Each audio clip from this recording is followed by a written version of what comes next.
This time on Ask Rad Rat, I got two questions for you. First, about Shorty skateboards and what happened to them, and second, about if it's possible to truly skate stop a spot. Let's get started.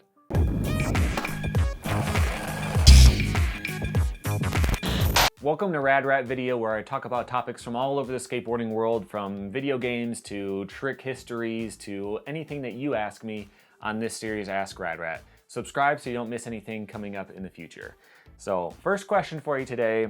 This is from Sean E, who asks, what happened to Shorty's skateboards, and asked if I have ever ridden a Shorty's deck. So I'll answer that last part real quick. I have not ridden a Shorty's branded deck, but I made a video about blank decks, which you can watch right here. And they had a deck called Blanks that got pop, and theoretically it was an unbranded Shorty's deck. So I don't know if that's true or not, but I did really like the board for what it's worth. So I did a little bit of research on what happened to Shorty's and why they don't really exist anymore as a deck company.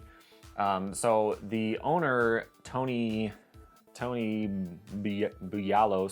don't know how to say his name, he said that he wanted to just kind of wind down a little bit and take a break.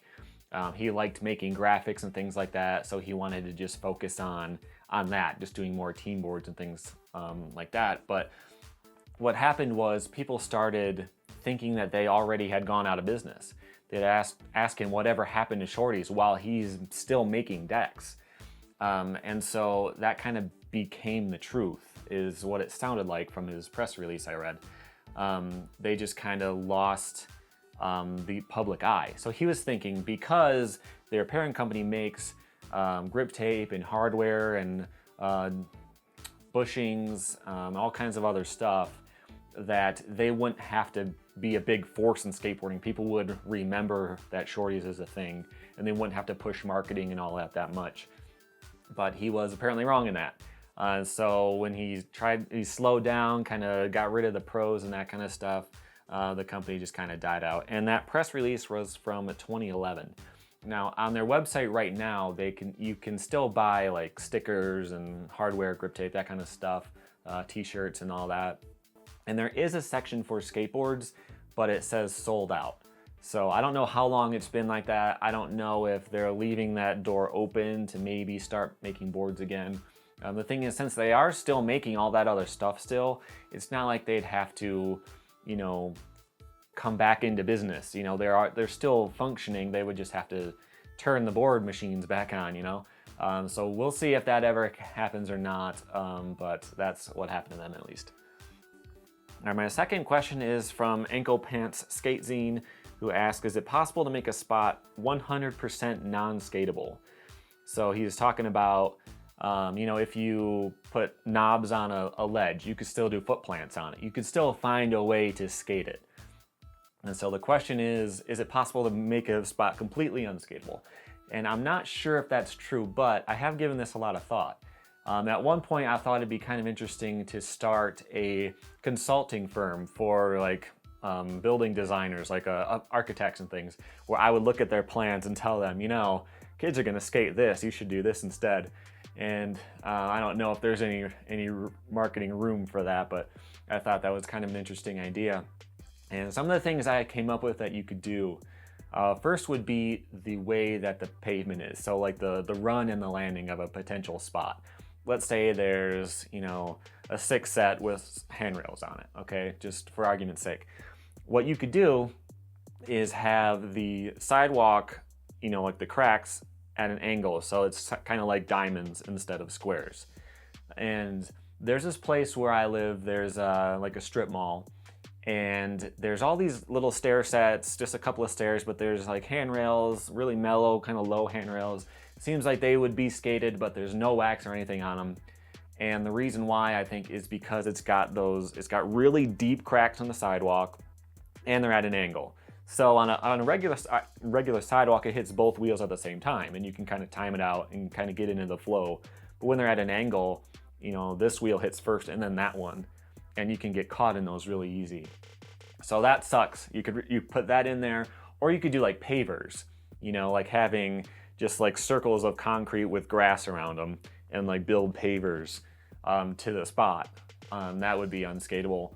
One of the other things you could do, you know, like mulch pathway that isn't paved at all, or the topper that you could put on it as well would be, you know how when you cross the road, there's always the metal plate that has all the bumps on it so blind people can feel it with their cane and they don't walk into the road. If you took one of those and put it right on the front of the steps, maybe back a couple of feet so that you don't just ollie over that too.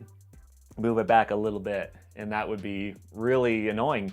You could try to put plywood over it or something, but I think the goal is to just make other spots more appealing. You know, you can make your spot really annoying and then they just won't want to go there, right? So that would be for the run. Let's say for the handrail. Okay, so you can grind round rails, you can grind square rails, but what about a square rail? Okay, and you could lock onto it perfectly, it's great, but it's tilted just a little bit. So you would lock onto a 50-50 and then it would slide out on you. Okay, so you could do a Smith on that, right? Well, I got you covered. So it goes down, and then halfway through it does a spiral. You know, like the shape does a spiral and then keeps going down. Now, at that angle, the way that it is, maybe you could board slide it, but would it really be worth it? Probably not, right? So the last thing for the landing that you could do, and I've seen this at some places, it's like you go down the stairs and then there's a fence with a gate. And there might not be a door on it, like that's not the point of the gate to actually be closed. It's just like a doorway, and then there's fence above and on the sides. Now if you're walking down, you fit through it no problem. But if you're in the air, you would hit your head on it. So you add that in there too, and at that point, I think that spot is pretty much done. There's really no way you would put that much effort into it. The only thing I could think you could do would be like roll toward it, you know, put down some plywood, roll toward the rail, pop the board into your hand, jump and like run down the rail and then jump back on at the bottom. Even so, you'd have to worry about the fence. And I think at that point, that spot is pretty much unskateable. And I've got a lot of ideas for this kind of stuff. The town I came from in Michigan, there was one waxed curb, which was a bust, and there was one 3-set, and it was right next to the main street, and it landed in the driveway of the busiest gas station in town. So it was kind of unskateable too. So there was like no spots at all, and I'm used to every way that something can be annoying or unskateable. Some other options would have anything that could be a gap, any kind of grass gap or whatever, have the landing be kind of uphill. You could have a big bump right before like where you would ollie, kind of a little bit too early to help you, but just enough to get your balance off so that it's too hard.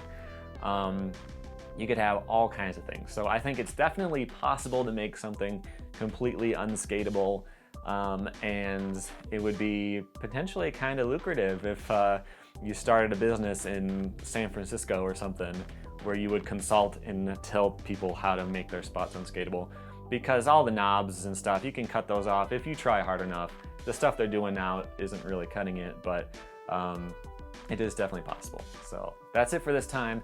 Ask more questions below, and I will get to them as soon as I can.